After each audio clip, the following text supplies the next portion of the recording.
रही हैं कि काले काले घुंघराले बाल तो इनके ही हैं, अब परंतु पता नहीं। अब भगवान भी सोच रहे हैं गोरी गोरी उम्र की थोड़ी, लगा तो राधा जी है, समझ में नहीं आ रहे हो। भगवान कहने लगे अब पूछने नहीं, तब तक पहचान नहीं बढ़ेगी, पूछने तो पड़ेगा। भगवान ने मुस्कुराया, राधा ने मुस्कुराया। तो महाराज आप ही लोग कहते हो हंसी तो फंसी है, आज मुस्कान ने पहचान बढ़ा दी। तो आज महाराज क्या हुआ, मुस्कुराते मुस्कुराते बातें हुई और बातें होते होते सुबह से सांझ हो गई।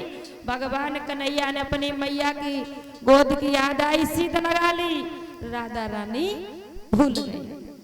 आज मैया यशोदा के पास में कन्हैया राधा जी दोनों लोग चल दिए। मैया यशोदा सोचन लगी, लागत तो लल्ला हमारो ही है, आज तुझे लगते जब गोकुल से हमें भगाओ ही पड़े है। काय के वजह से अबे तलक तो माखने की चोरी करत तू, पर आज लल्ला ने तो बिल्कुल ही ऐसा मान लो कि सब कछु खोए डारो। काय के मारे माखन की चोरी कर तो चल जाती, मटकियां फोड़ तो चल जाती, पर आज मेरो लल्ला का बिटरिया चुराए के लिया। बताओ कोई हमें रान दिए, कोई ना रान दिए। तब तक भगवान कन्हैया पास में आए, मुस्कुरा के मैया की गोद में बैठ गए। मैया कान लगी, लल्ला सही सही बताइए। बोले हाँ मैया बोलो, पूछो। लल्ला जब बिटिया किनकी है, अच्छा बिटिया तुम कहाँ से चुरा के लाए? अरे मैया हम इन्हें लेके थोड़ी ना आए, ये तो हमारे साथ खुद ब खुद चली आई मैया, हमारा उसमें कोई दोष ना है। कहा मैया हमसे क्या पूछते हैं, सही पूछ ले हो। बड़ी मीठी मीठी बोली है मैया, जैसे कोयल बोलती है। मैया यशोदा ने राधा को भी एक तरफ गोद में बिठाया और पूछने लगी, बिटिया तुम्हारा नाम क्या है, तुम्हारे पिताजी का नाम क्या है, तुम्हारी मैया का नाम क्या है, और कौन गांव में तुम रहती हो। तो आज राधा मुस्कुरा करके कहने लगी,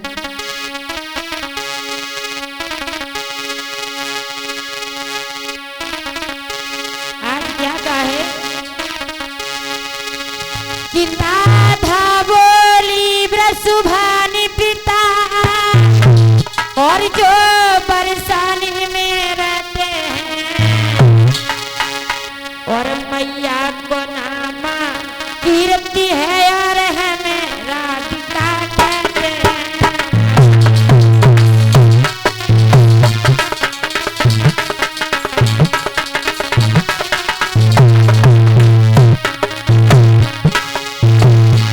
राधा बोली ब्रजभानि पिता जो परेशानी में रहते हैं, मैया को नामा कीर्ति है और हमें राधिका कहते हैं।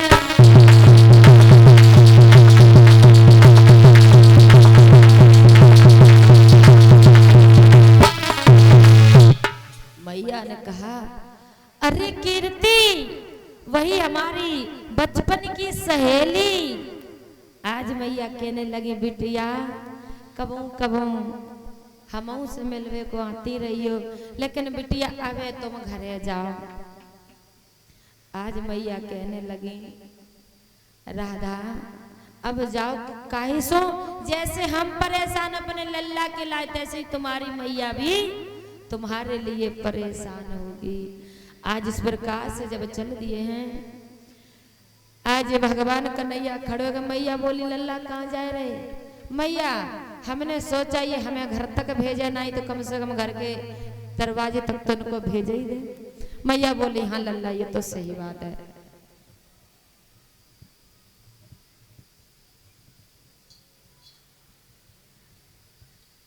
आज मेरे श्रोता उसी समय भगवान कन्हैया पहुंच जाते हैं इधर, कहां पर?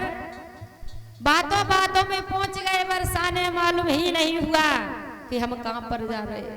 इधर जो हाल मैया यशोदा का, वही हाल मैया कीर्ति का।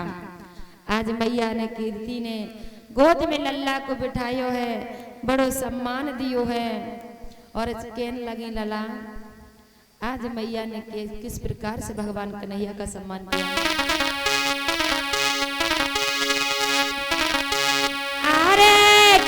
कीरति ने गोदी में आदर से लला बिठायो।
लाला सांझ हो गई बेटा, सुबह फिर आ जाइयो बरसाने में। भगवान का तो भोजन तो पाइए लो। तो अब सांझ हो गई है तो सांझ को तो इन्हें रुकना चाहिए। अगर हम रात भर रहते तो राधा से और दो चार बातें कर लेते।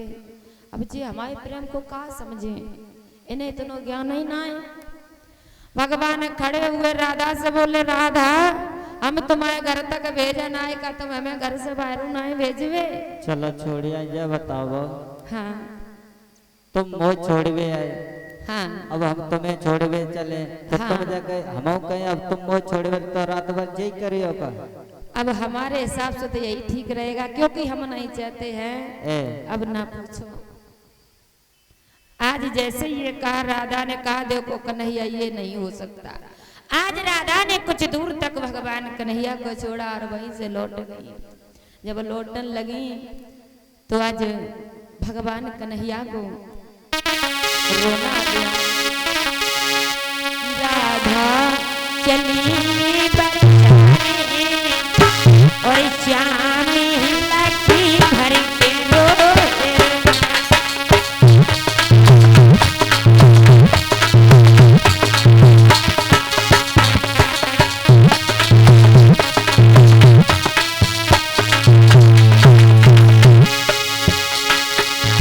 भगवान रोल लगे, विचार कर रहे हैं, अरे जो हमें जन्नत भेजने नहीं,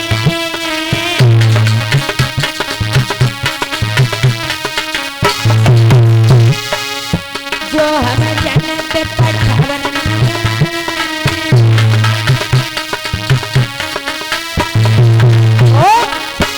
हमें नहीं आते भगवान श्याम महिला की भर के